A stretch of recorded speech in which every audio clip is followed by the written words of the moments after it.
welcome to the 2023 Superintendent Symposium of OABSE. To get us started, I'm going to introduce our president, Tanda Maceo, and then we'll start into our program one with my co-chair, Dr. Renee Willis, who will be asking the superintendents to stand up so we can acknowledge the superintendents that are here, and then I'll get into explaining what the afternoon will look like for the rest of the 5 to 7 session. So at this time, Tanda Maceo. Thank you, Ty, and thank you all for coming out and being a part of what we have traditionally called the big conversation. So we're really excited about this because of the quality of individuals in the room who will serve on our panel and deal with very important issues that affect our children, Black and brown children and all children for that matter, and that affect our educators who are in the room. So I'm excited to take in all of that conversation, and I know as you are excited as well. And so we're going to get started. I'm going to take a moment and introduce Dr. Renee Willis, Superintendent at Richmond Heights City Schools, and she's going to bring our panel up to the front here. So thank you. All right. Thank you, President Tanda Maceo. Good evening. It is a pleasure to stand here before you at this Superintendent Symposium. I share as co-chair with Tyrone Overson, and we've been doing this for a few years, and each year gets bigger and bigger, so we're very, very proud. I would like to take a moment before we call up individual panels to make sure that everyone here knows the superintendents that are here. Now, of course, we all understand that OABSE is an arm of NABSE, which is the National Alliance of Black School Educators. But what you may not know is that NABSE began as a national organization for Black school superintendents, because at that time in the 70s, there were so few.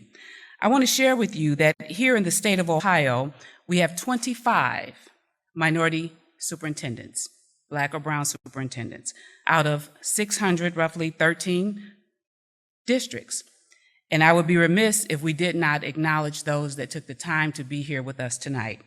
I'm going to call the name of every African-American superintendent or minority superintendent. I'm going to then also acknowledge our other superintendents that are with us that support us. If you are here, because some of you I may not know, but we have you on the list, we will ask you to stand, and we would like the audience to know who they are. We have Stan Jefferson from the Mansfield City School District, and I don't believe Stan is here. Dr. David Hall from the Oberlin City School District. That is Dr. David Hall. We have Mr. Donald Jolly, Superintendent of the Warrensville Heights City Schools. That's Donald Jolly. Mr. Eugene Blaylock Jr., Superintendent of the North College Hill City Schools. He's not here. He's at the conference, but he's not here. We have Mr. Justin Jennings, Superintendent of the Youngstown City Schools. He's not here in this session, but please know he is our keynote speaker tomorrow. He's at the conference. He's not in here tonight. We have Dr. Jerome Davis, Superintendent of the Clearview Local Schools. Don't see him here with us tonight. Dr. Henry Pettigrew from East Cleveland City Schools. He's not with us. Mr. Jeffrey Talbert, Superintendent of the Canton City Schools. Dr. Michael Barnes is at the conference. He just presented. I don't think he's made it to the room, but he's Superintendent of the Mayfield City Schools. We have Dr. Romulus Durant, Superintendent of the Toledo City Schools.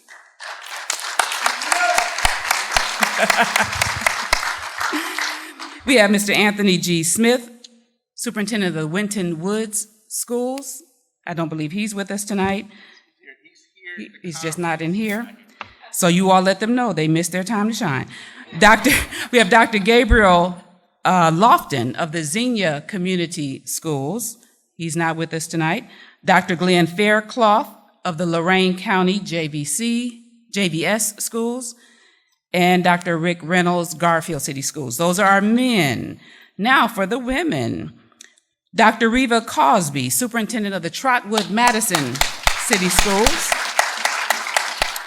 Dr. Angela Chapman, Interim Superintendent of the Columbus City Schools. Elizabeth Kirby is not with us. She's Superintendent of the Cleveland Heights University Heights City Schools. Dr. Veronica Motley, Superintendent of the Sylvania City Schools. She's not with us. Mary Outley, Interim Superintendent of the Akron City Schools. She's at the conference. She will be recognized, but she's not here in this session tonight. Ms. Sherry Wells, Superintendent of Whitehall City Schools. We have Dr. Cassandra Johnson, Superintendent of Bedford City Schools. We have Dr. Tracy Reed, Superintendent of Reynoldsburg City Schools. And finally, I'm not sure if she's here, but Olympia Della Flora will be assuming the superintendency in Marion beginning August 1st. She will be honored tomorrow. So she is here at the conference. Now, along with those 25 African American and Hispanic superintendents, we would like to also introduce to you our partners. They have been supportive of OABSE, NABSE for years. I would like to introduce Philip Wagner, Superintendent of Johnstown Monroe City Schools, and a colleague of mine, we go back 30 years, Mr. Tom Burton, Superintendent of Princeton City Schools. Now, having said that, I want to thank you all for joining us. I will now turn it over to the first panel, Tyrone Overson, to let you know how we will proceed with the evening. Thank you, Dr. Willis. To those that are here, listen to the panelists speak. I sent out a couple questions a couple of weeks ago to the panelists, and what we'll do, we'll call the panelists up, and I'll tell you, they come down to strands. And the strands came from the theme, Bridges to Moving Forward for a Better Tomorrow. So the strands were leadership, literacy, leverage, and organizations. And again, I'm using technology here. I'm not using paper anymore. So the first two we have speaking today, we have Dr. Angela Chapman and Dr. Anthony Hamlet coming up today to speak on leadership. And here are the two questions that, as they come up, here are the two questions that I sent to them. Share real-world strategies that you have implemented to inspire teachers and/or to facilitate growth in classrooms, schools, and the district. And the second question was, what are some proven coaching strategies to motivate and inspire teachers to realize their full potential and improve student achievement? Before we get started, I want to share with you, both of these individuals here are part of the AASA Superintendent's Cohort. And again, that's for a path of many African-American superintendents and how we're getting our superintendencies going through the AASA superintendent's routes. They prepare us well for the superintendencies. I can share with you, Dr. Anthony Hamlet came in yesterday, and as a part of our aspiring superintendents cohort yesterday, we had about 20, 25 people there. And it was an outstanding, first time we ever put a seminar on like this, first time we ever did it, outstanding outcomes and participation of the participants yesterday. One of the biggest things that came out of that session was the participants wanted more. We were there from 12 to 5, but everyone said that we needed more time with them to really prepare. Some of the things that they shared that they needed was, one, mock interviews, also some scenarios and dilemmas dealing with boards and how you might respond. And then the third one was, what was the third big thing you talked about, Anthony? He said the politics, dealing with the board, politics. So how do you deal with those things? So yesterday was really a great day, and I shared it with you because, again, as OABSE, we're trying to grow our program. So typically we have just a regular conference. We're now expanding to, again, you have the aspiring superintendents component. You have the board's governance component, where you have superintendents and board members having conversations, talking about how they navigate or things that may have come up. You also have a parent engagement component now to this as well. Last night they showed the movie My Little Light, I believe the name of the title of the movie, and the individuals in the movie were also here. The mother and her two children were here last night, so the people had a chance to watch the movie, then ask questions of those individuals. So we're trying to grow our organization, so I want to share that with you. Also, before we get started, I want to say thank you to the 351 plus attendees that we have here at the conference. That was big for us. And we also had 30 vendors who are also very supportive of the work that we're doing right now. So I want to thank the vendors. There's some vendors in here, but again, thank you to the vendors as well. And now turn it over to my colleagues, Dr. Angela Chapman. Again, the superintendent of Columbus City Schools. Yeah, push it back. Good evening, everyone. I was going to say good afternoon, but I think it's evening now. Good evening, everyone. It is a pleasure to be here with you all. This is a special place to be here at the OABSE conference. I always feel as if I'm at home in this space. I call myself a NAPSE baby. I started my career 25 years ago, and I've been a life member since then, active in the national organization, the state organization, as well as the local chapters. And why I've done that is because even then, 25 years ago, as a teacher, it was the NAPSE and the state affiliates that inspired me as a teacher in the classroom, right? This is where I came to fill my cup. This is the conference that I looked forward to learn best practices and strategies. So I have a very, the work of the NAPSE and the work of the state affiliates, the work that they're leading, I keep that near and dear to my heart and have always done that for the last 2 decades as an educator. When I think about real-world strategies to inspire our teachers in our district, in Columbus City Schools, one of the key strategies that we are implementing right now, I want to highlight is a grant that we wrote with the Wallace Foundation. It was an $8 million grant to invest in our pipeline work. And this pipeline work, why we invested in this pipeline work, but because we know that to reach the teachers, we have to do that through our school leaders. And so we are making an intentional investment in our school leadership pipeline, and we have several of our principals here today.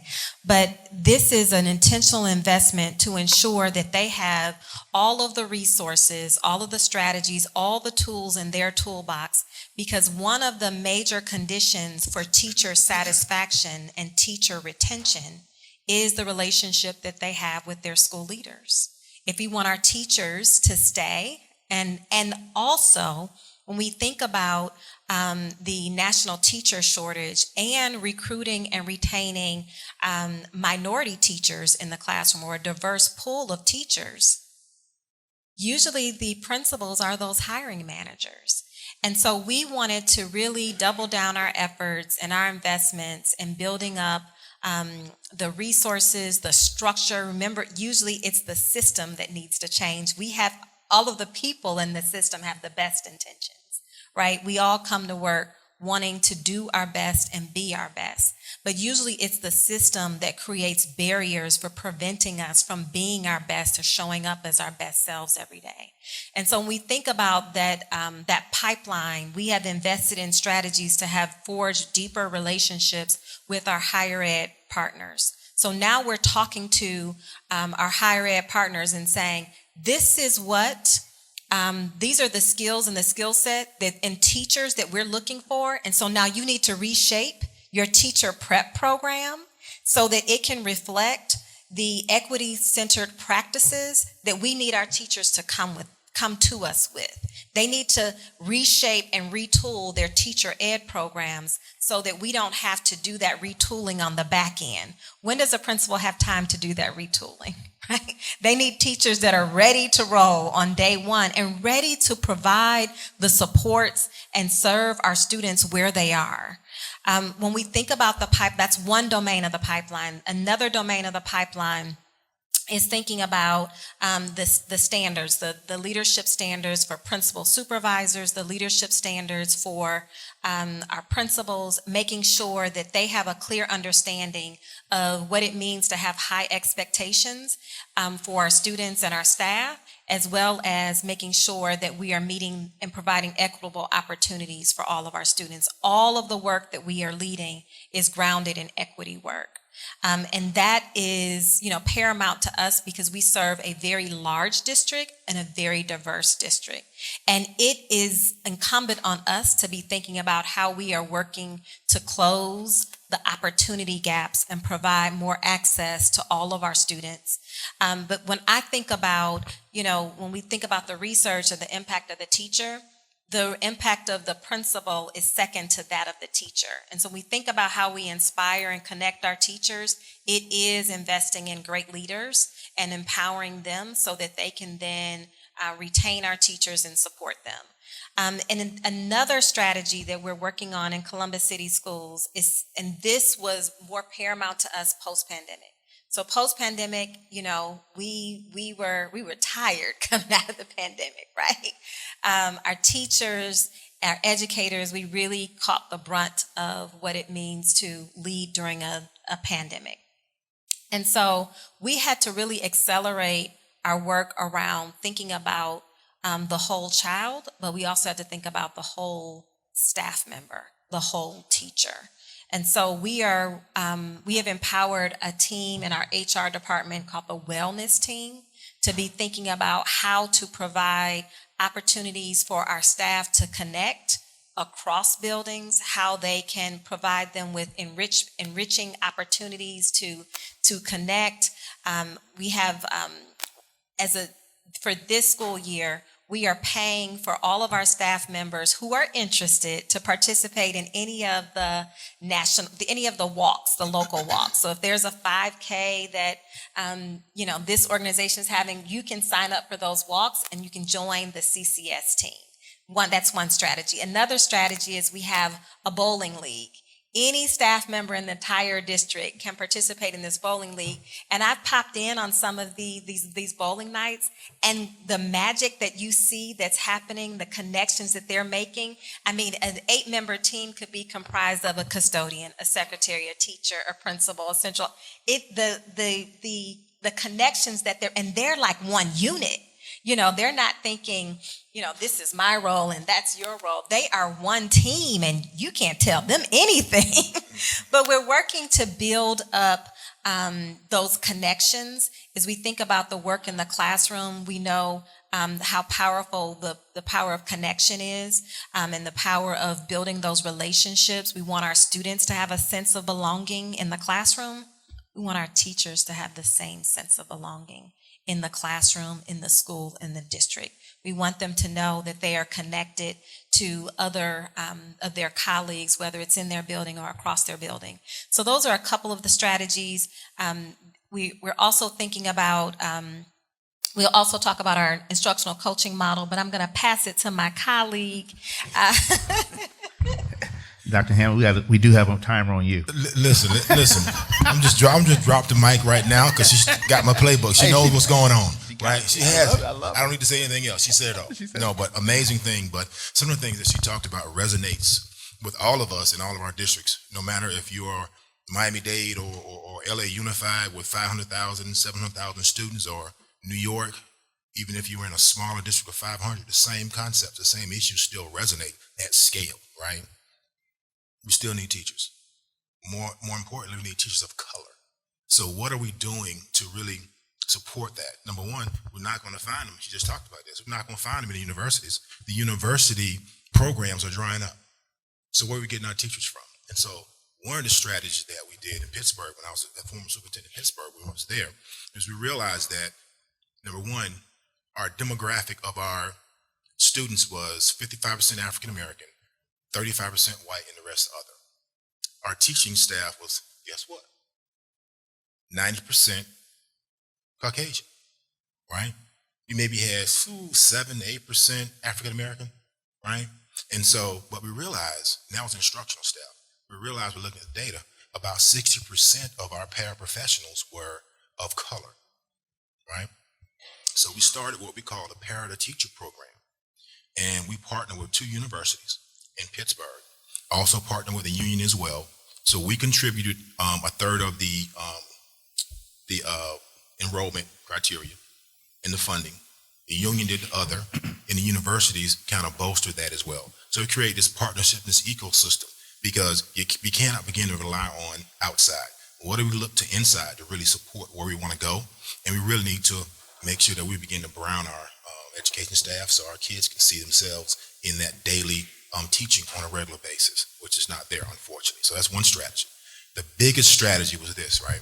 And so we had to focus on alignment and really bringing and understanding what an aligned instructional system was and making that thrive and come alive in Pittsburgh Public Schools. And so the aligned instructional system is this. We have our goals, or I should say this, our standards come to us via the state standards, right? Those are the state standards. We got to chase those standards and make sure all of our kids are proficient in those standards. So we have our board goals as a result, and making sure that we align ourselves, the executive staff, but also our schools as well, on chasing those goals and creating interim guardrails in place of that. So as we monitor that as well, right? Next in that system is curriculum, making sure we have aligned high quality curriculum that correlates to those standards as well. After that, number 4 is related syllabi and coursework that bolsters the curriculum. Next, we have a suite of assessments. Yes, I'm saying testing, but I'm talking more formal assessments, right? So our formal assessments are about 90% of what we do at the district level. 10% is the end of state. But what are we doing on a regular basis every day? Because in some form or fashion, you guys know this, I'm preaching to the choir right now, you have to give some type of assessment for learning after you've taught a lesson. And so making that shift from teaching and a focus on teaching to have our children learn what I intended to teach them, right? And really having that exit ticket, whatever it may be, a small quiz, whatever it is, but check for understanding that your kids are absorbing what you're trying to teach them, right? And last but not least, right, is the most important part of it is professional development for your educators, right? And I'm going to riff off this because she knows that she's doing this work as well, right? Student outcomes don't change until adult behavior change, right? And so that's not didn't come from me, but I had a mindset around that. A.J. Crable is the director of board governance for Council of Great City Schools. And he's written this amazing book that every superintendent should buy their board. Every superintendent should buy their board. But also, Angela's doing this work. I'm doing the work to become a board coach around student outcomes focused governance. Really getting boards to understand what their role is and why they actually, or I should say this, why they should have joined the board to make sure they're focused on kids. And it's just, I'm not talking about boards, it's just fact of the matter, right? We had this conversation yesterday about, I got 1 minute, I'm sorry, I'm just talking. Listen, I don't get to do this often, so I'm just excited right now. We get excited about education. And so, real quick, we want to make sure, think about this, right? Think about how long you sit in board meetings. We sit in board meetings. Do a self-assessment and find out or look to hear how long, how often, or how much of that time do we talk about student outcomes? Do that and see what happens. You'll find it may be less than 5% at best. And so we need to get back to focusing on children, right? Move from this adult-centered mindset into this child-centered, holistic mindset and approach. Because again, she said it, alluded to a little bit. The last thing I'm going to say, the system is perfectly designed to get the results it's getting. So if we don't change the system, and changing the system is what? Changing ourselves. Right, Yes. exactly. Right? So because we make up the system. Okay, I'm done. Let's give him a round of applause again. Dr. Angela Chapman, Superintendent of Columbus City Schools, and Dr. Hamlet, AASA Cohort Leader. Thank you both. Appreciate it. You're welcome. At this time, we'll have Mr. Tom Burton come up, Director Russell, Dr. Hall, Dr. Womack, and Dr. Silver.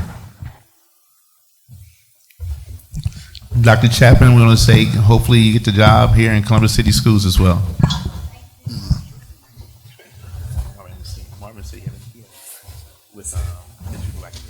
Good. Little Federal Reserve meeting. Yes, sir. I know. Yeah, you doing okay? The category for these superintendents and school leaders was literacy. And the questions I posed was, what real-world tactics have you created and or implemented to reach each individual learner? Share examples of developing and implementing engaging curriculum to address the greatest challenge facing educators today. I'm going to share with you, first of all, when you send something to these superintendents, they're going to take it and mix it and move it. So I'm just telling you, I gave them 2 questions, but you're going to hear a lot about what they're doing, most likely. So again, I'm going to turn it over to our superintendents because, again, superintendents are always thinking about the visionaries and thinking about what's really next. So at this time, Dr. Tom Burton.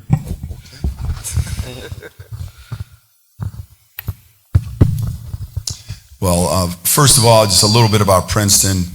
Princeton City Schools is located just outside of Cincinnati, just north of Cincinnati. We're routinely seen as one of the most diverse school districts in the state of Ohio, which we absolutely love. We love the tapestry of diversity in Princeton. In fact, my family and I moved down to Princeton specifically for that reason.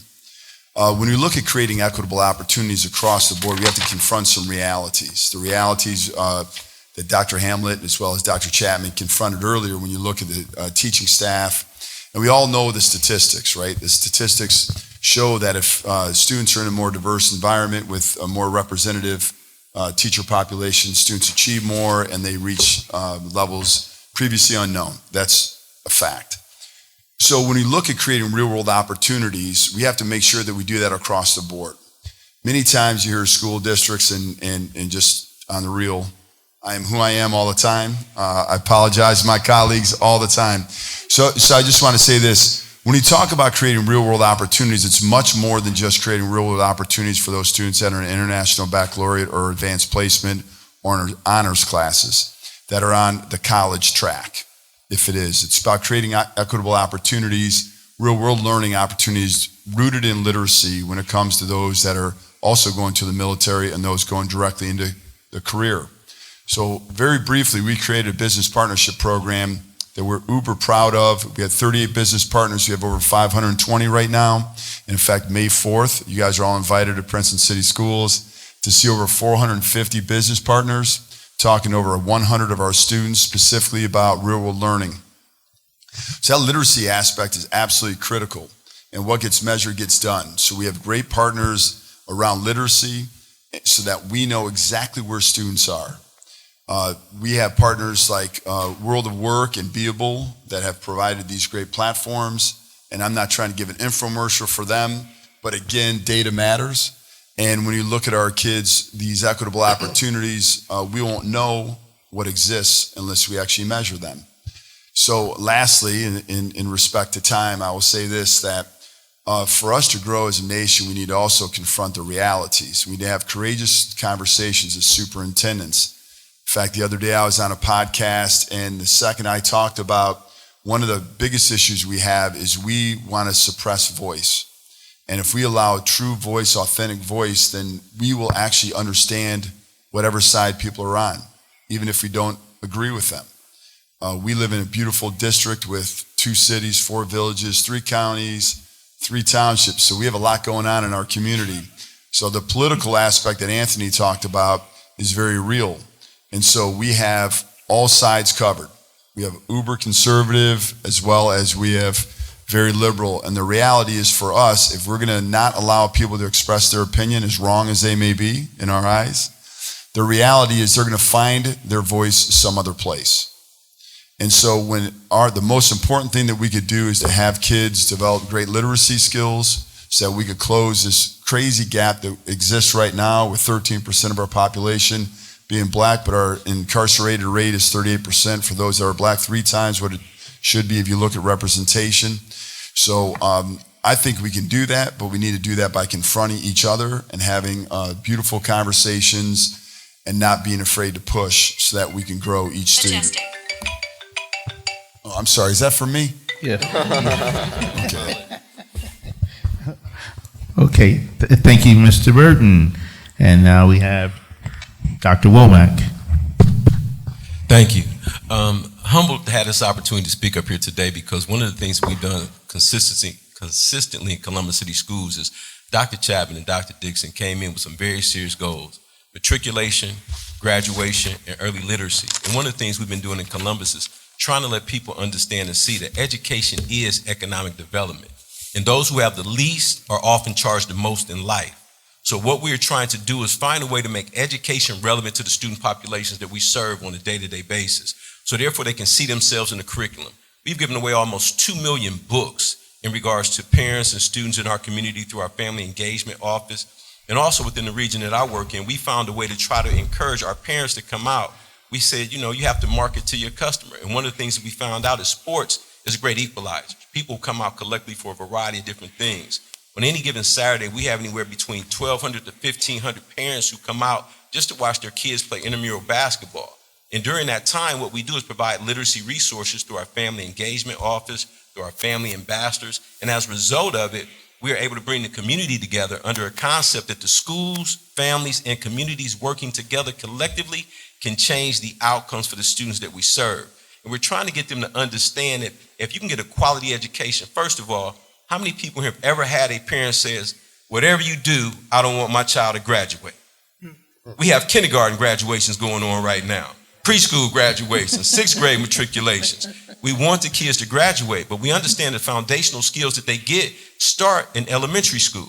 When you go to college and pay $1,500 or $1,600 for a credit hour, you're taking the same courses that you took in kindergarten. You're taking the ELA course, you're taking the math course, you're taking the social studies course, and you're taking the science course. And so we recognize in Columbus that we can get our early literacy rates together. We have specific goals and guardrails for those early literacy rates that it will give our kids an opportunity to be more successful. Because if we can build the foundation early, then we don't have to worry about some of the outcomes that take place later on. So I'm just thankful for the leadership that we have in Columbus and things they're doing and really focusing on, a very simple mantra. The education is economic development, and those who have the least are often charged the most. How do we put you in a situation where you'll have economic opportunities and be viable as a person? Another thing that we've been doing collectively is a mantra simply that exposure changes expectations, but experiences change lives. So Columbus City Schools has invested in making sure our students have experiences. Kentucky State, Central State, Wright State, University of Akron, going to the Civil Rights Museum in Cincinnati, and taking money from our ESSER dollars in order to ensure that our kids have access to exposure and experiences outside of their neighborhoods so that education becomes a viable vehicle that they can move forward in, because if they don't see themselves in the curriculum, and they don't, especially if you're in a predominantly minority district. I haven't seen Holden, Mifflin, McGraw-Hill, I might get in trouble for this, showing a whole bunch of diversity in regards to the students that are showing up in these books. So if that is the case, how do we find a way in order to ensure that they see themselves in a viable space, that therefore they can relate to the education that they're receiving? And as a result of it, we're seeing some tremendous gains, and I'm looking forward to see what our numbers look like. We're about 9 months into the programs, but as a result of it, we're seeing some significant movement. So those are the things that we're doing in Columbus. Hey, thank you, Dr. Womack. Again, as you can tell, guys, our kids, listen to the first two already, our young scholars are in great hands. And now, Mr. Director Russell. All right, good evening, everyone. I am Director Russell with the Millennium Community School here, located in Columbus, Ohio here. But as you've seen, when you walk through the hallways, we have an approach. The question was, how do we meet the individual students' needs? And one of the ways that we decided as a group was that we would try to create cultural pride and break the cycle of poverty. And how do we do that, and still be able to deliver the expectations on the standards? So one of the things that we've done is that we try to teach the standards with career exploration as well.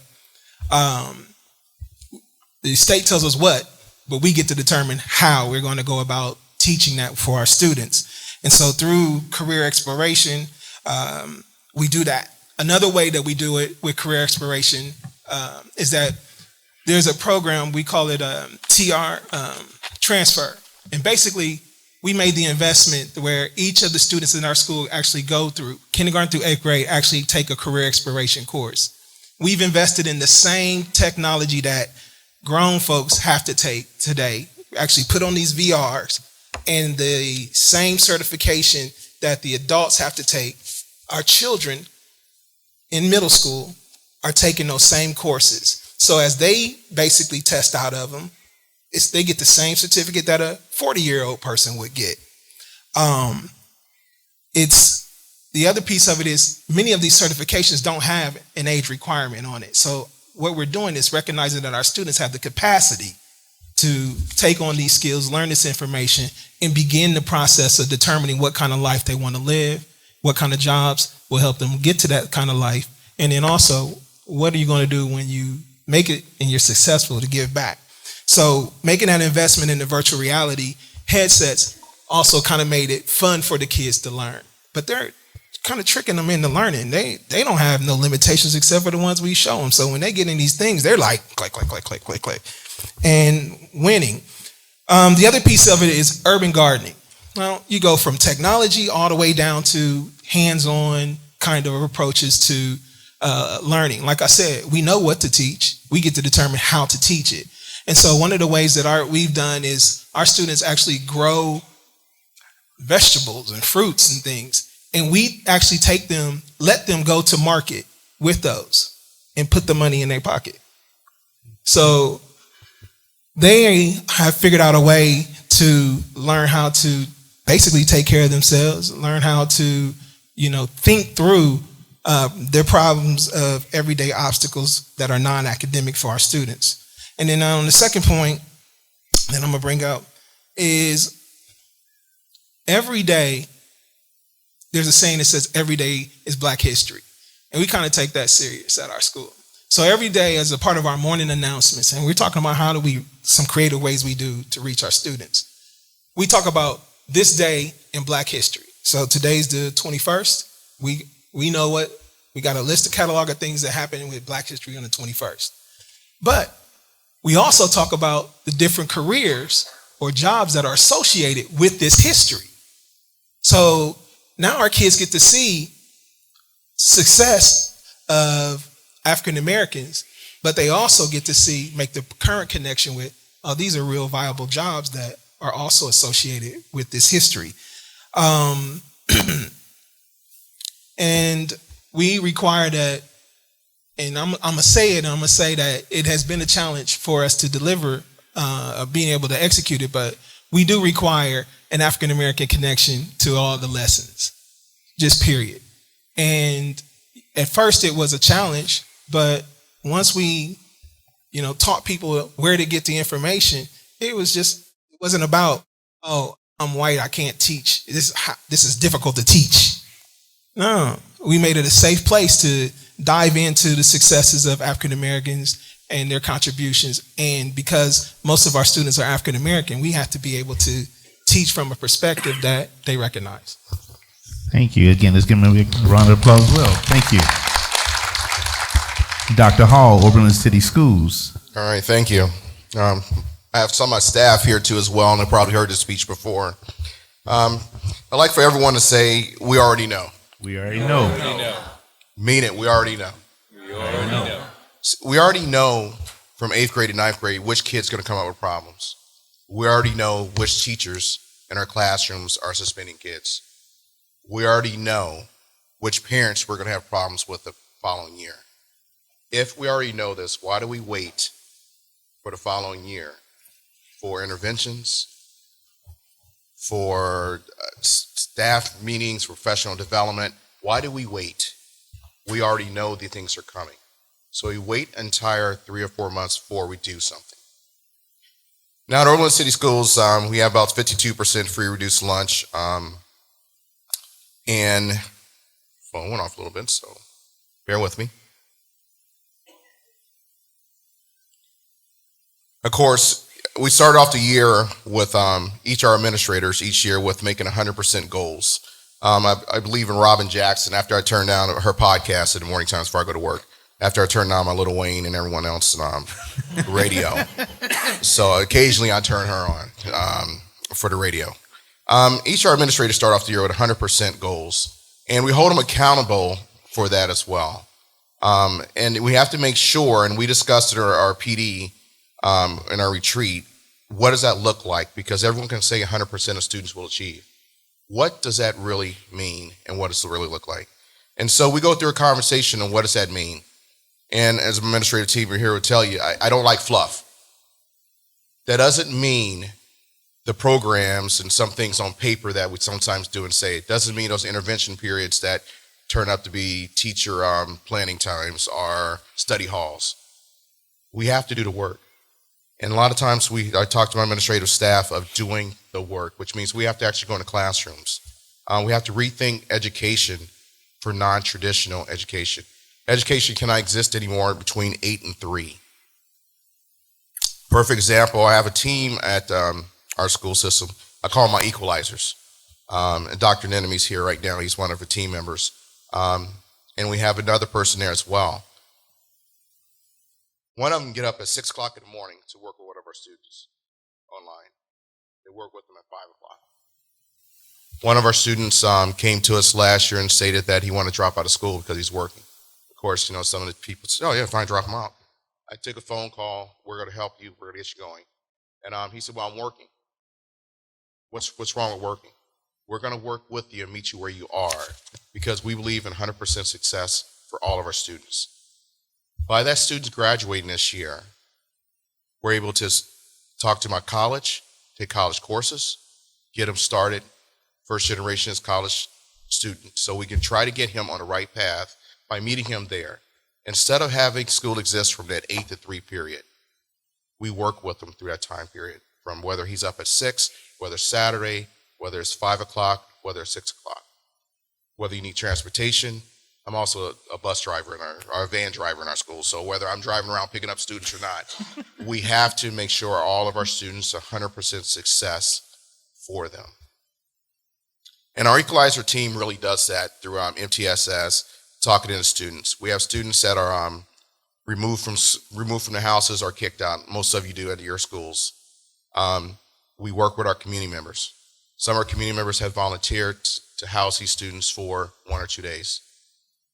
So it's a community effort with the vision of 100% success and the vision of everyone knowing what that 100% means for success for all of our students. So I truly believe, and I try to relay that to my staff as well, of thinking outside of the box for every child's success. I have 3 kids. One of them's about 6'2". My oldest one's 6'2", Seton Hill University, football player, party animal, love him, 30-something years old, love hanging out with him. I have another one that's my middle one, does not go out much. It's about 5'7", went to Capital University, went to Ohio State Optometry School. I have my little girl, the princess. Guess what she wants? Mm-hmm. Oh, yeah. She's at home, and she's in college, and she's taking a couple classes at a time to move through. All of them are different. But when we go to school, we want all our students to sit there from 8 to 3 in the same traditional way that we've always been doing it. If we know that as parents, that each year what our kids are doing, we should have the same expectation for our kids and want that for all of our kids. So I try to instill that with my staff of no fluff and hold them accountable. Our saying is, what gets monitored gets done. And I know my staff is here saying, it's like, yeah, we're tired of hearing that, Dave. But we have to do that. We have to make sure and hold them accountable for that as well. Okay. All right. Thank you, Dr. Howard. Great job. Thank you. Dr. Harvey Silver was the keynote. He was our keynote speaker from Silver Strong and Associates. But again, his whole topic was around literacy. So it was very fitting to have him here on our panel to talk about literacy. I guess first let me say that I'm humbled to be invited to be part of the panel, and really are overwhelmed by the ideas that I heard and the power behind those ideas. So the question I have is for the audience. How important is literacy to people of color, in particular African American students? How would you respond to that question? Is there anything more important? It is our number one priority. Literacy is thinking.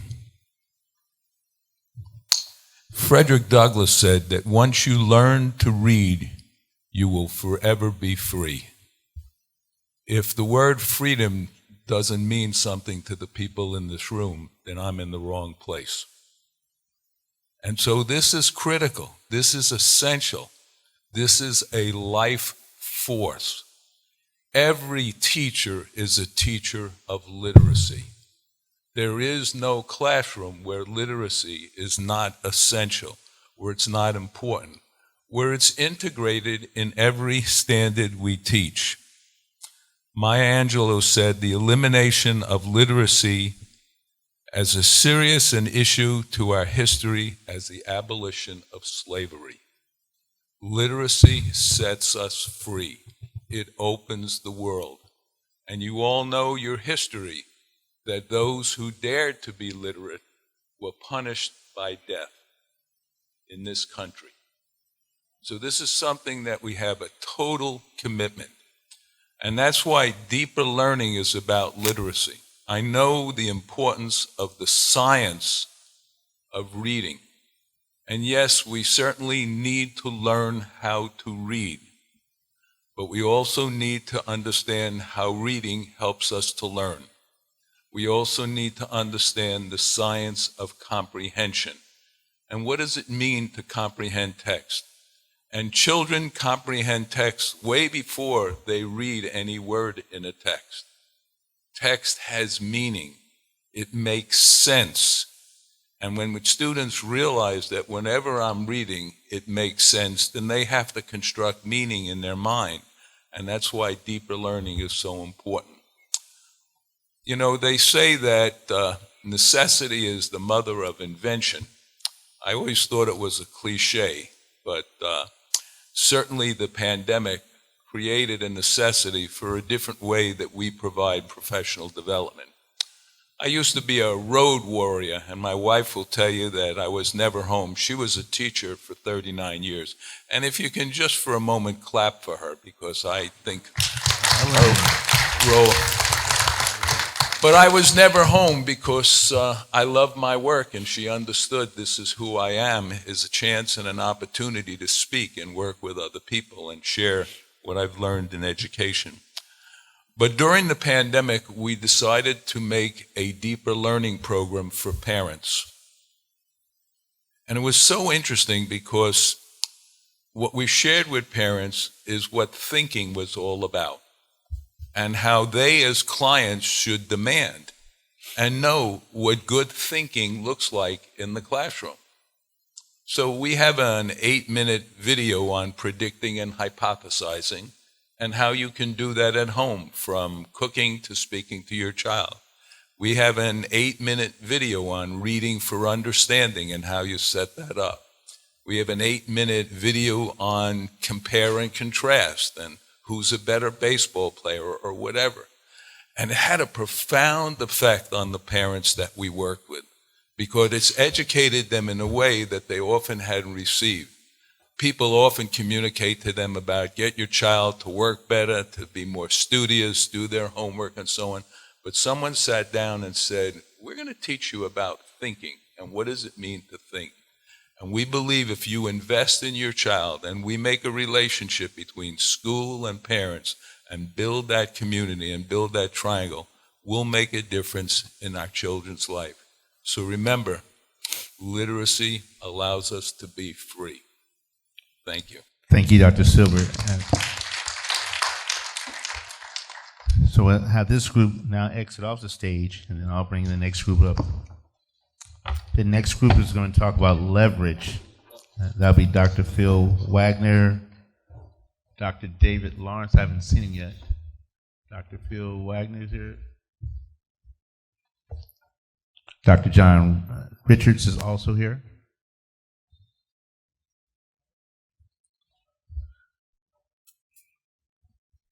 And the questions that I posed to these individuals was, how have you prepared for tomorrow's challenges? Which state agencies are you collaborating with, and on which projects? And again, I'll tell you, the two people I picked here, and I actually had David Lawrence, Dr. David Lawrence from Dayton. He apparently may have been in a meeting back in Dayton or maybe stuck in traffic trying to get here. We also had Dr. Marvin Jones, also out of the Dayton area, trying to get here as well. But when they gave before 7, as I told Mr. Burton, they get it early. We'll let the individuals come back on stage and kind of give some follow-up remarks. But the two here out on stage, and again, some great guys here. And for me, John Richards, having worked with him through the ADC in Youngstown, and then now he's left OD and doing some foundation work, it's really important to have him come in and share some things that he's doing because he's been a great networker around the state. Also, Phil Wagner, as you know, he left Licking Heights. He's now in Johnstown. Everyone knows about all the money that's coming to Ohio. That's his school district. Intel, Google, Facebook, all those places, that's his district. And I knew he'll be able to share some insights with us about partnerships and things like that I think we all can glean from and use those strategies. Okay, so at this time, we'll start with Dr. John Richards. Thank you so much, Ty. And it is an honor to be here. I was kind of struck with the first two panels and just looking around the room at how many people that I've worked with and just have the greatest respect for. And beyond that, some are dear colleagues and some are dear friends. And it's just, I'm honored that you asked me to be part of this. So I'm going to go a little different direction. And that's because I'm in a different situation now. I'm at a superintendent's symposium, and I'm not a superintendent practicing currently, but that is my background. But I am with a nonprofit now in Canton, Ohio, the Stark County area, and we're called the Stark Education Partnership. And so our work recently kind of shifted to a very narrow focus on making connections with our students directly into their career paths. And in my kind of former professional life at the State Department, we looked at the cohort of graduates back in 2013. And in that cohort, there were upwards of almost 60% of our students who either graduated from high school with no plan. They weren't enrolled, they weren't enlisted, they weren't employed. They really weren't sure what they were going to do, or they were enrolled, but within 1 or 2 semesters dropped out of college or university life. And so that's a little bit of the context. And when I took the presidency of the nonprofit a year and a half ago, at the same time we had those kinds of statistics statewide, the same time during that pandemic, we were just, everybody was yelling from an employment standpoint, we need workers, we need workers. And by the way, we need them with tech skills, we need them with hard skills, and we need them, of course, with soft skills, with life skills. And so that's kind of the context I walked into. So today, we are very much involved with partner districts. Canton City is coming on board with us next year, so Jeff Talbert, Superintendent Talbert and his team will be joining us next year.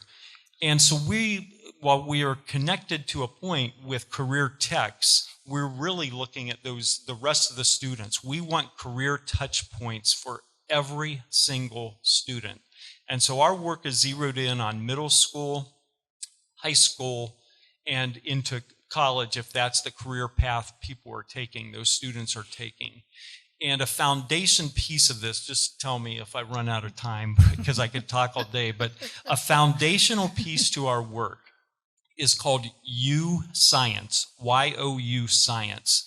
And U Science is unique in the fact we've all taken those career interest inventories. And I don't know why, it always comes back to me. I remember when I took a career interest inventory in high school, one of the careers was a piano tuner. Not that there's anything wrong with that, but I really didn't know how that came out based on my interest.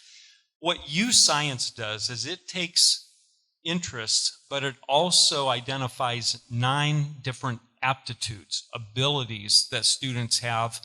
And there's a middle school version, then there's an adult version. The districts with whom we partner, one of our few requirements is that their freshmen take U Science, because it is so important. We work in this space where we connect interests, abilities of students, but then put them in connection with what are the employment opportunities that exist for them.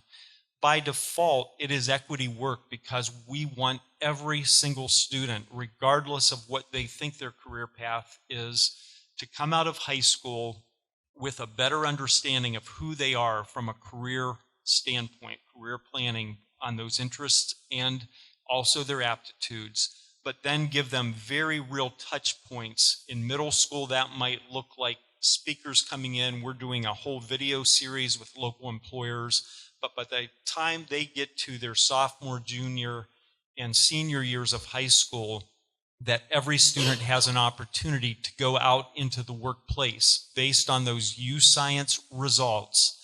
Then we start matching them with local employers. To date, we have 28 employers who have partnered with us. We have more that are coming on board virtually every couple weeks. And so we think next year we'll probably have about 40 different employers who are partnering to provide everything from the speakers to field trips to touch points such as internships for our 17 and 18-year-olds, job shadows, job boot camps, all of those things. And again, the goal is that every single student ultimately over the next few years will have that opportunity with any school that's partnering with us. So with us, I will cut it off there and appreciate the opportunity. Thank you, Dr. Richards. I appreciate it. Again, U Science sounds like a program we all need to be looking into. Dr. Wagner? Well, hello. Thank you for letting me be here. I think It's probably my third year in a row. So as Ty said, changed school districts. So I'm now in a very small rural school district, the Johnstown Monroe Schools. Was at Licking Heights for 11 years and saw a lot of transformation there. It's interesting. I'm super excited about the state of Ohio and our opportunities we have in front of us. Dr. Chapman and I we had the privilege yesterday to be at Columbus State, and we had the U.S. Department of Education Secretary. We were part of a panel, and he brought up something I thought that was very relevant, and we've thought about it, and it's been the pandemic. You know, when I think about that pandemic, and if you had said to me, design a system where we have to put kids online and reorient teachers, I would have said probably give me years to do that, right? And we all had to do that and pivot and do that in a short time. I think we have another opportunity in front of us right now. What's going to happen and what is happening in Ohio is so transformative, and I don't think everyone appreciates it. And I'm like I said, very excited about the opportunities. Look at what's happening. We've got a small rural area in now Licking County, but there are going to be contingencies that come in all directions for that. They've got Intel is an international company that's coming in. There's 140 to 150 companies that are coming. And there's going to be approximately 3 tiers that initially start off. So we're talking about those contiguous. There's 5 miles, there's 20 miles, and then it goes out farther than that. It's going to be up in Cleveland. It's going to be down in Kentucky. And there's going to be part of a supply chain. And I bring up the pandemic because I feel like we can do this, and we're going to have to do this, but we have to do this for our students. There are so many opportunities I see in front of us. Here's what I know, and I'm not anyone's payroll except the Johnstown Monroe Schools, but I've had the opportunity to work a little bit with these procurement teams, including Intel. Right now, they're gearing up to open this first fab in 2025. It's a clean type of building if you haven't seen it. These next about year or 18 months, they're getting workers ready. They're sending them out to other states to get them ready, and then they're going to be bringing them back, primarily in Chandler, Arizona, and then also, well, they're primarily in Arizona. They're bringing them in somewhat in Oregon. They've got a plant. After that, and here's where it gets exciting from an educational standpoint. After that, now they're going to start looking at our kids. And when we met yesterday and we were talking with Secretary Cardona, one of the things we talked about is Ohio's education is ready for this. Because I know that we can reverse engineer back into the schools and we can produce what we need to. Intel specifically, and there's also another company that's in the area here, Amgen, which is a pharmaceutical company out of California. 70% of those jobs they're looking at are associate's degrees or the equivalent. So I know those are easy. With what we have right now, we can graduate students with an associate's degree. So I know we can get ready for that. We talked, so many good points here today. Talk about equity and all too. I think a lot of what some of the challenges have been can be dismissed and go to the wayside because we have to get ready for this. I mean, like I said, after we get this initial wave of employees in here, and they're going to be looking at, people they're sending out state, then it's going to turn to K-12, and we're probably a year to 18 months away from that. And, you referenced a lot about the E's and all too, and that's something that we're focused on as a school district. And, we're really putting kids on career pathways. We're looking at middle school, and the argument is we probably should be looking younger than that, right? But in your programs of study or related documents, we're looking at, are we getting kids employed? Are we getting kids enlisted? Or are we going to get them enrolled? And we're trying to make sure we do all of that work. Again, a lot of great topics here that were brought up. I think there's a lot to be said for grow your own. We do not have enough people of color in education. We need better models, and we know that. Well, boy, I'll tell you, we do have some opportunities right now, and we're excited about it. Literacy was brought up today. I'm going to topic jump just for a second. Literacy was brought up today. One of the things that 100% in everything that was, and agree with everything said for literacy, but I'm going to argue for math for a minute, because a lot of these jobs and what's coming also require a math literacy. We have to be better.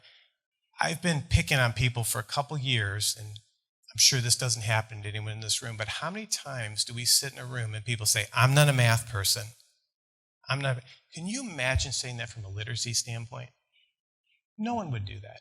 And why do we accept that? We have to be math, and we have to do that for all of our students, especially underrepresented populations. I mean, look at what's happening. How many girls do we not have in the sciences that we need to? I'm going to brag on Intel a minute. They actually have a moonshot program right now where they're trying to get a million girls in, and you can look this up on the Intel site, trying to get 1 million girls into the sciences, primarily in STEAM. So the opportunities are here. We have to capitalize on this. And it's not just a Central Ohio thing. It really isn't. They're going to need people from all over the state to come in and help. And these businesses are going to be created throughout the area. When it comes to partnerships, that's one of the things you want us to talk about. A lot of money is being poured into our higher ed right now. So we have a lot of accountability to them. We need to be asking them what they can do to help us. It's not only the 4-year colleges, but it's the 2-year. But this is coming. And again, I really feel like we have to capitalize on this, and we have to recognize this is coming, and it's our responsibility. It really is. Thank you. Thank you both. Again, thank you, Dr. Wagner, and thank you, Dr. Richards. And again, they were talking about leverage. The last group is our organizations. Let's give them a round of applause. Sorry. The last group is our organizations. Dr. Hornberger. Our Director Russell, where you at? Will we have that video from Dr. Axner? Or no? That's right. I'll keep going. The video will be, we have a video from Dr. Axner from OABSE. We'll have that on our webpage and just play it through because he could not attend, but he did want to make sure we understood what his thoughts were around organizations and how we can support their organization. So we had Dr. Hornberger. We have anyone from OD? Was there a representative sent from OD? I know Dr. Siddons was here at 3 o'clock. I know she had to leave. Mr. Ute. I have not seen Doug. Ms. McGuire.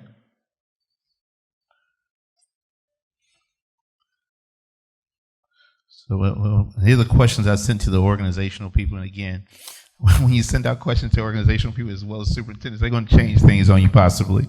And the questions were, what are some changes you have recently implemented in your organization and what challenge was addressed? The second question is, what are new challenges facing your organization and how can OABSE assist and or support you? And I want to start, Ms. Hornberger, Dr. Hornberger. It's a little push button. Great. Well, thank you so much for having me here, Thank Ty. you. I really appreciate it. I am the executive director at OAESA, the Ohio Association of Elementary School Administrators, and I've been in this role for about 1.5 years. Prior to that, I worked on overseeing our graduate programs exclusively for about 7 years, and prior to that, I was a teacher and a principal here in Ohio for about 20 years. So thrilled to be here. And when I thought about the question about challenges, I think that what really comes to mind for me right now is, I think we talked about this earlier, and I heard Dr. Chapman address the principal pipeline. And so we are at a national level, our associations have done some research and have found that 50% of principals say that they have a plan to leave within 3 years. That's very concerning. 75% say that they have considered a career change or retirement due to the current stress level in the role. So, and we see this playing out as well. I think that there was a RAND survey done last year that found that 16% of principals did leave the profession, and that number is as high as 23% when we look at economically disadvantaged populations, and then about 21% in rural areas. So we definitely have an issue that we need to deal with. And I think that what we're struggling with as an association is trying to reach out and be able to connect with our principals. We really feel that those connections give them the staying power that they need, the relationships that I've heard a lot of folks talk about at this conference as well. You know, those opportunities are so important for our building and district leaders, and they can't get out of their buildings because of staffing issues. And so, you know, their energy reserves are depleted, they are discouraged, and I feel that it's an extraordinary time, and extraordinary time calls for extraordinary measures.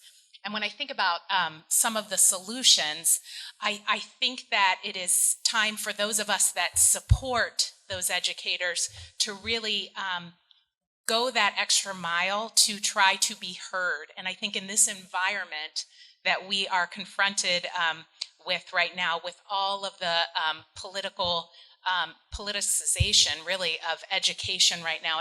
And in many ways, I feel that our educators are being used to serve purposes to distract from what's actually going on in politics right now, and our educators feel that. And so about a month ago, we actually convened at a national level, and we go and lobby on the Hill, and I can't tell you how many principals from across the United States stood up and said, this is my last year, and I'm leaving. And there were a lot of tears, there's a lot of emotion, and we tried to go speak to our legislators about this. And I think that we as organizations and we as stakeholders who support those educators need to be using our voices as well, and need to be supporting the educators, because they need us at this critical time. I have been so thrilled to be able to work with OABSE this spring. Throughout the fall, we traveled throughout Ohio, and we were in all 20 schools of our board members throughout the state. So it really it gave us an opportunity to really hear from a broad group of stakeholders. And there were similar messages. They really wanted to know what resources they have to support early learning. Preschool was a huge issue that was brought up. Also, are kids hungry again now that the national feeding program was suspended? So those stories needed to be heard. And so in the spring, OABSE partnered with associations to bring resources to our members. I think traditionally, perhaps sometimes organizations may stay in their own little bubble, and these times we need to work together. And so I'm so thrilled to be able to have a virtual meeting with OABSE and with our members to talk about how we can better support our students of color, how we can encourage educators, diverse educators to go into the principalship as well, and how can we work together to accomplish those goals. And I think what we really realized is that we have so many aligned goals that we must use our voices together in order to accomplish what we'd like to see happen here in the state of Ohio and nationally. How would these superintendents get in contact with you? Oh, well, I would be happy to have any of the superintendents get in contact with me at OABSE. My email is right on the website. You can send me an email at any time. We do work closely with BASA and our secondary colleagues as well. And I think that good work needs to continue, and we need to be one unified voice. So. That's Dr. Hornbrenner, Executive Director, Ohio Association of Elementary School Administrators, OABSE. And now we have our state board president. Many, if you didn't know that, here she is right here, right in front of you live. Again, Ms. McGuire, also District 3 representative. Good evening. Good evening. First of all, I want to say I'm honored to serve as your state board rep. It has been a challenging 6 years. The things I have uncovered in education grieves my heart. We need to get back to our why. I don't care how many degrees you have. I don't care where you come from, the color of your skin. Why does education exist? When you think about adolescent brain development, education plays a major role in human development. I know, having grown up in segregated South, where education was considered and advocated as a key to my freedom. I am where I am because stakeholders, first with my parents, my teachers, business leaders, faith leaders, wanted to see every child realize that not only their potential, but for them to be able to dream big and know the sky is not the limit. What I saw as the challenges as I started serving on the state school board is disunity, politics. Everyone has a way of doing things. I was concerned about the people at the table, even our stakeholders, or even the lobbyists, or even contractors. I was beginning to think it was more about money than the students. John knows me. I keep it real. So in this culture right now, the challenge is for you to be courageous and dare to be canceled. That means you're going to have to ask the right questions of the right people, and I don't care what position they have. You will have to talk to the executive branch. You have to talk to your legislators. You have to talk to the bus drivers.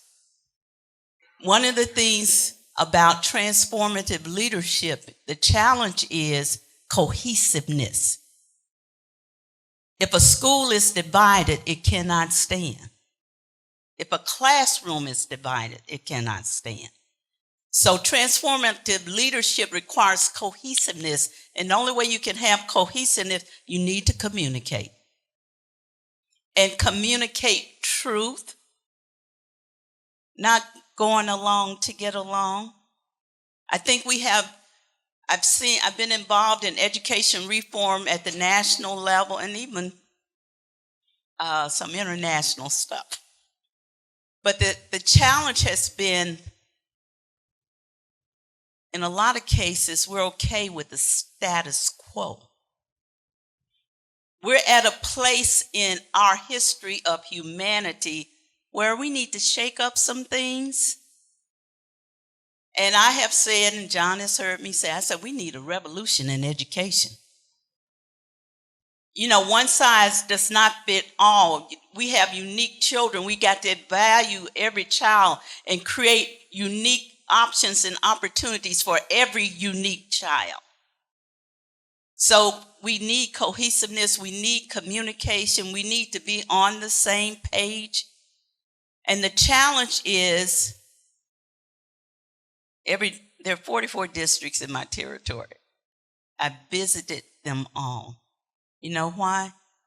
I needed on-the-ground intel.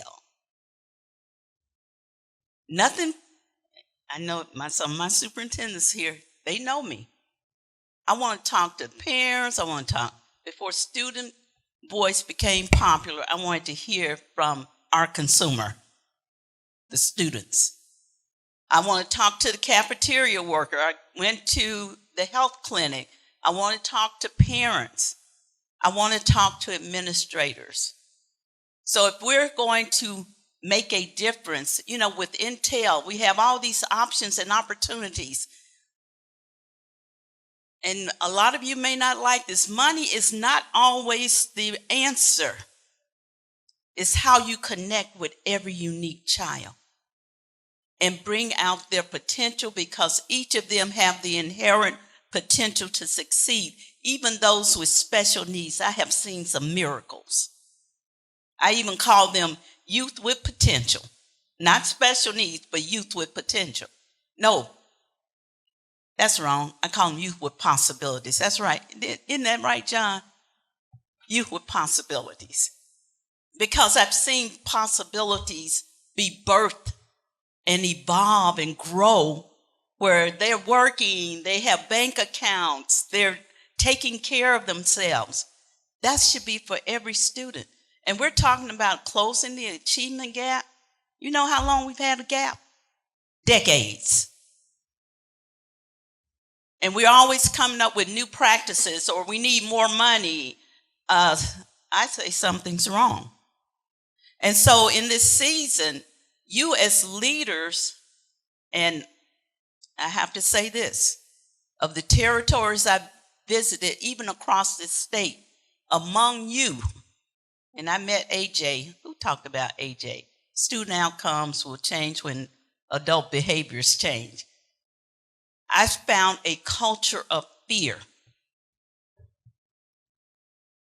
where leaders were afraid to do what was right because it would shake up the status quo. They were afraid to speak up. So, dare to be canceled. Now, what does that mean? I deal in acronyms. You got to be a courageous, administrator, nullifying, classroom error and low performance. In other words, you're going to have to challenge the status quo. We talk about getting out of the box. I say get rid of the box.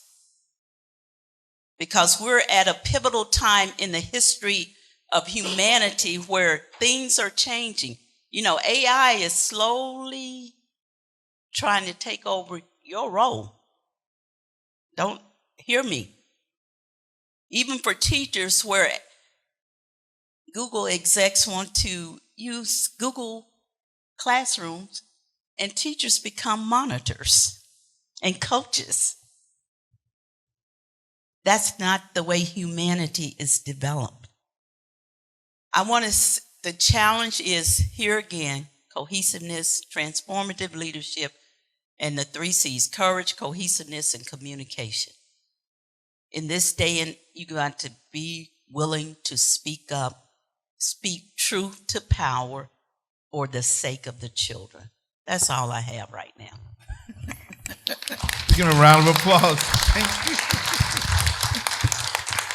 Dr. Hornburn, if you could, what was those data, the numbers that you're talking about with the principals? Can you say that data again so people hear that? Sure. So just that a study done by NASSP showed that 50% of our principals plan to exit the role within 3 years, and that 75% reported that due to the stress level of the position that they had contemplated a career change or retirement. And then the RAND survey, I think I quoted that as well, that showed that 16% of principals last year did leave the profession, and up to 23% in communities that are highly economically disadvantaged. Wow. Superintendent, you got to take note of the data. I mean, things are changing. Again, you can always speak. Remember these numbers, 2, 4, 16. 2, 4, 6, 16. This is for the state of Ohio. Of all superintendents, less than 2% are black. Of all the teachers, a little over 4% are black. Of all the students, almost 20% are black. How do we grow diversity that we all talk about? I was at Central State's graduation, and I was grieved. The School of Education had the smallest number I had ever seen. And I'm thinking, we're concerned about diversity. What is happening in higher ed? There should be a cascading effect where